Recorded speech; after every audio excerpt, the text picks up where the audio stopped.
Shri S.R. Thakur प्रस्तुत इयत्ता 10वी विषय राज्यशास्त्र। विद्यार्थी मित्रांनो, प्रश्न क्रमांक 8 संकल्पना स्पष्ट करा 2 गुण। प्रश्न क्रमांक 8 संकल्पना चित्र पूर्ण करा गुण 2। हा प्रश्न क्रमांक इतिहास राज्यशास्त्राच्या पेपरमध्ये एकूण 4 गुणांसाठी दिला जातो। विद्यार्थी मित्रांनो, प्रश्न क्रमांक 8 संकल्पना स्पष्ट करा यासाठी एकूण 12 टिपा दिलेल्या आहेत। त्याचबरोबर संकल्पना चित्र पूर्ण करा यासाठी एकूण 12 तक्ते दिलेले आहेत। हे जर तक्ते आणि टिपा चांगल्या प्रकारे केल्यात तर आपल्याला हमखास 4 गुण मिळतील। व्हिडिओ आवडल्यास व्हिडिओला लाईक करा, शेअर करा आणि जर सबस्क्राईब केले नसेल तर सबस्क्राईब करा। प्रश्न क्रमांक 8 पुढील संकल्पना स्पष्ट करा। 1. आचारसंहिता। उत्तर 1. भारतातील निवडणुका जास्तीत जास्त खुल्या व न्याय्य वातावरणात होण्यासाठी निवडणूक आयोगाने स्वतंत्रपणे जी उपाययोजना राबवली आहे त्यास आचारसंहिता असे म्हणतात। 2. निवडणुकीतील गैरप्रकारांना आळा घालण्याचा हा प्रयत्न आहे। 3. निवडणुकीपूर्वी काही काळ व निवडणुकीच्या दरम्यान आचारसंहिता लागू केली जाते। 4.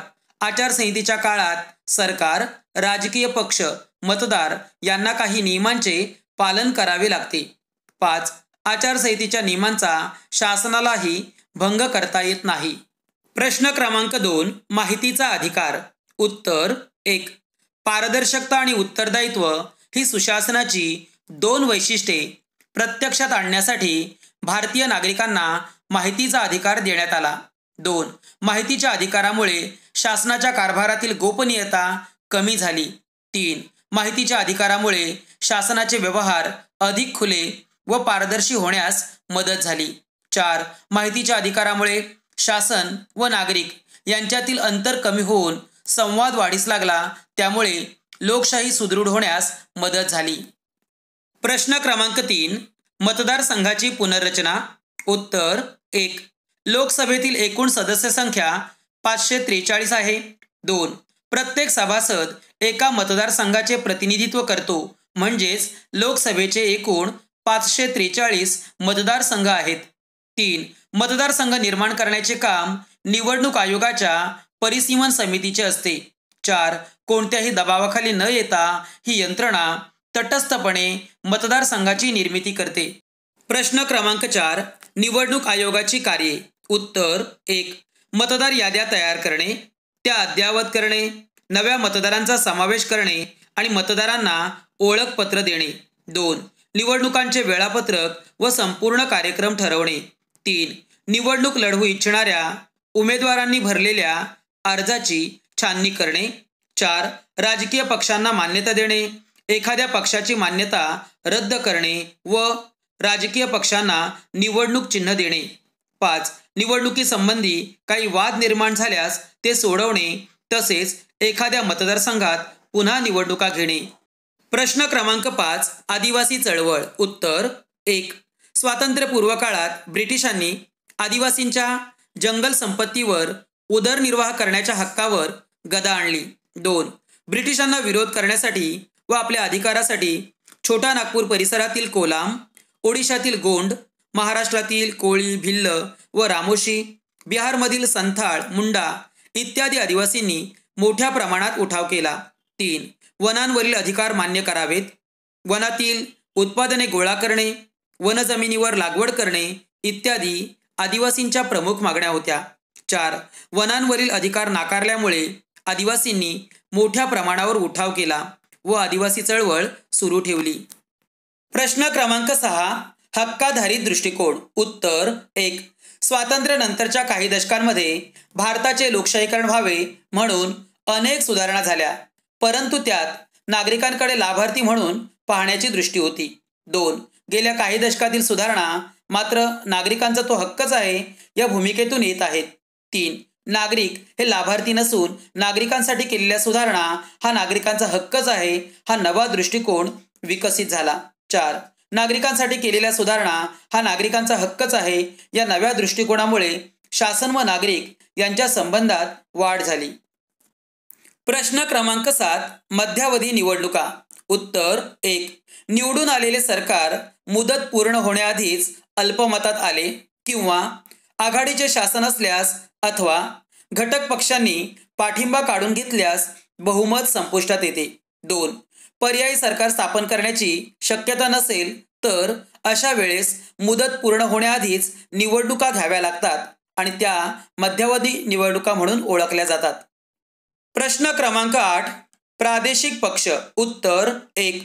विशिष्ट प्रदेशाच्या वेगळेपणाचा अभिमान बाळगणारे आणि त्याचा विकास व्हावा म्हणून सत्तेच्या स्पर्धेत उतरणाऱ्या राजकीय पक्षांना प्रादेशिक पक्ष असे म्हणतात.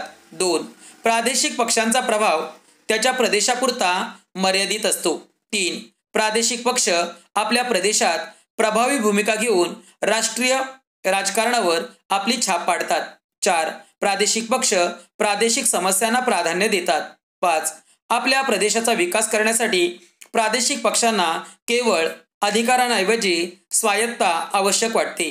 6. महाराष्ट्रात शिवसेना, पंजाबमध्ये शिरोमणी अकाली दल हे प्रादेशिक पक्ष आहेत. प्रश्न क्रमांक 9. राष्ट्रीय पक्ष. उत्तर 1. राष्ट्रीय पक्ष म्हणून मान्यता मिळवण्यासाठी निवडणूक आयोगाने स्पष्ट केलेल्या पुढील निकषांची पूर्तता व्हावी लागते. अ. 4 किंवा अधिक राज्यांमध्ये लोकसभा किंवा विधानसभेच्या मागील निवडणुकीत किमान 6% वैध मतं मिळवणे आवश्यक असते. तसेच मागील निवडणुकीत कोणत्याही राज्यातून अथवा राज्यांमधून किमान 4 सदस्य लोकसभेवर निवडून आले पाहिजेत. दुसरी अट. एकूण लोकसभा मतदारसंघाच्या किमान 2% मतदारसंघातून तसेच किमान 3 राज्यांमधून उमेदवार निवडून येणे आवश्यक असते. 2. वरील अटी पूर्ण केलेल्या पक्षांना निवडणूक आयोग राष्ट्रीय पक्ष म्हणून मान्यता देते. 3. भारतीय राष्ट्रीय काँग्रेस, भारतीय कम्युनिस्ट पक्ष, भारतीय जनता पक्ष, भारतीय कम्युनिस्ट पक्ष मार्क्सवादी, बहुजन समाज पक्ष, राष्ट्रवादी काँग्रेस पक्ष आणि तृणमूल काँग्रेस हे 7 भारतातील राष्ट्रीय पक्ष आहेत. प्रश्न क्रमांक 10. प्रादेशिकता. उत्तर 1. आपली भाषा आणि आपला प्रदेश यांच्याविषयीची आत्मीयतेची भावना निर्माण होऊन काही काळानंतर तिच्याबाबत अस्मिता निर्माण होऊ लागली की त्यातून प्रादेशिकता निर्माण होते. 2. प्रादेशिकता निर्माण झाल्यास लोक आपल्या प्रदेशाच्या हिताचा व विकासाच्या प्राधान्याने विचार करू लागतात. 3. आपली भाषा, आपले साहित्य, परंपरा, सामाजिक सुधारणांचा इतिहास, शैक्षणिक व सांस्कृतिक चळवळी इत्यादी बाबत लोकांना अभिमान वाटू लागतो व त्यातून भाषिक अस्मिता प्रबळ होऊ लागते. 4.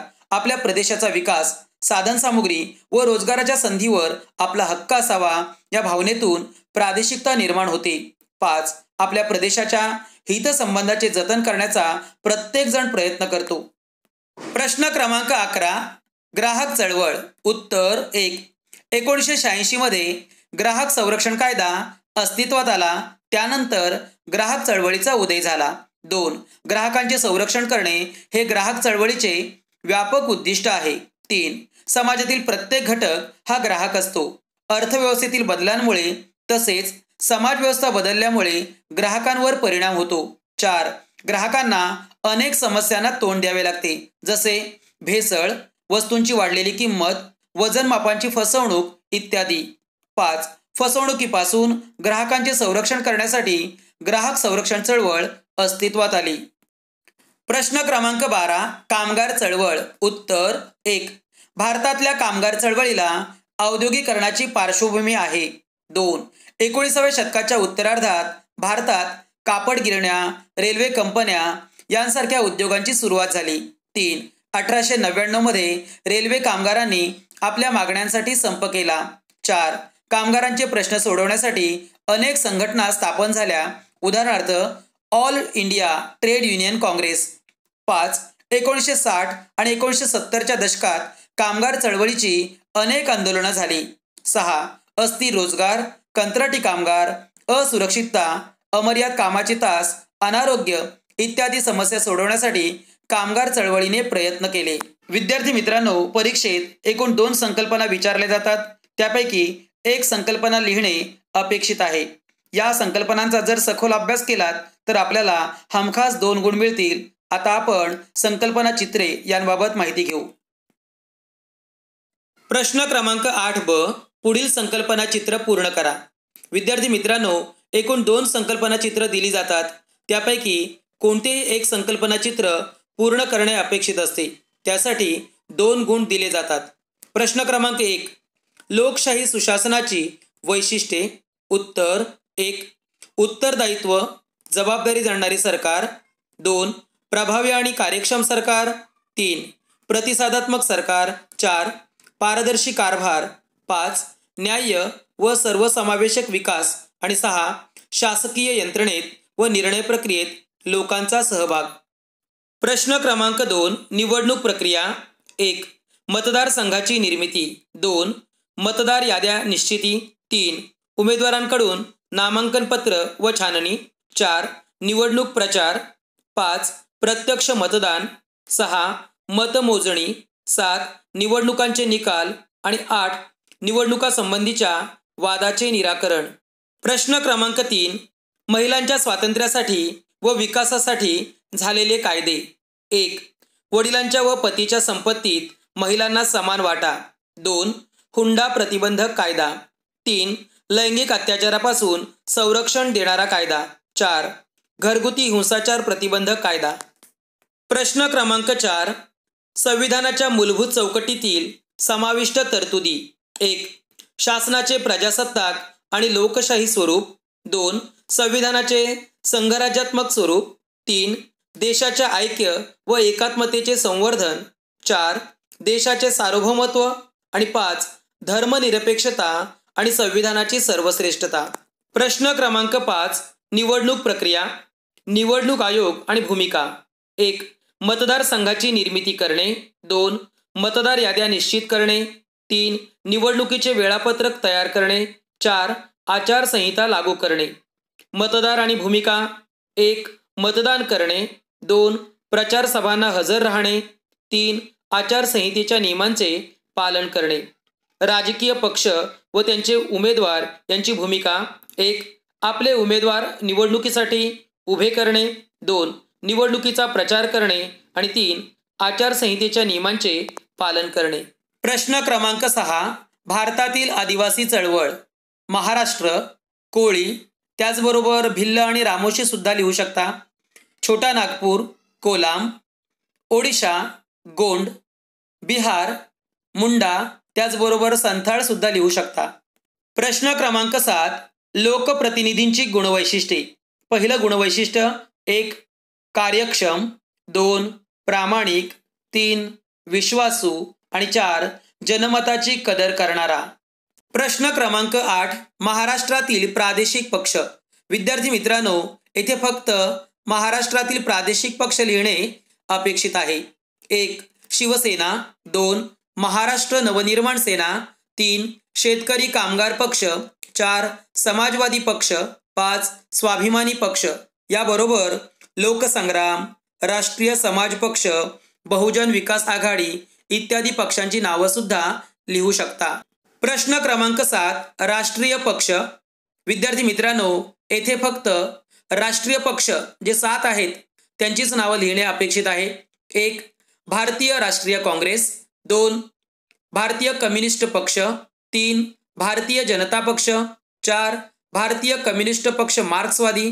5, बहुजन समाज पक्ष. 6, राष्ट्रवादी काँग्रेस पक्ष. आणि 7, तृणमूल काँग्रेस पक्ष.